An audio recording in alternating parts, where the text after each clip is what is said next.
Wayne Tattershall with the Miami Valley Church of Christ, and I've been asked to give a brief synopsis of what I got from reading Daniel 5 and 6, chapters 5 and 6.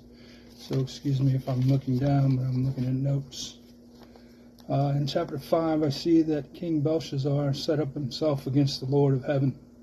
He did not humble himself, even though he knew how God humbled his father Nebuchadnezzar. He worshipped the gods of silver and gold and bronze and iron and wood and stone. He did not honor God. He did not honor God who holds his hand, his life, and all his ways. And therefore he was slain that very night. And Darius the Mede took over the kingdom at the age of 62. So when I look at these, I always ask questions of myself when I read anything from the Bible, and try to learn from others' examples. So questions to myself, and the first one is, have I set myself up against the Lord by not humbling myself, even though I know what God has done? And I would ask that perhaps you could think the very same things of yourself. Do I worship riches and other things and more than God? Job, possessions, relationships, freedoms, just anything that I would worship before God in my life.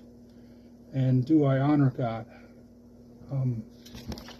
My successes, the lessons I learn, any growth I have, any changes I make, do I honor God with those, or do I honor myself?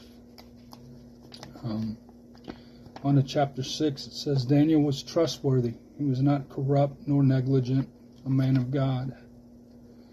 The question is, am I known to be a man of God? Regardless of my circumstances, do I go to God? Whether it's in times of feast or famine, joy or sadness, do I go to God, or do I rely on myself? Verse 10 is where that came from. God found Daniel innocent in his sight, and was even innocent before his king, and therefore God protected him. Because of Daniel's righteousness, the king issued a decree praising God. I have to ask myself, does my life bring God praise and glory?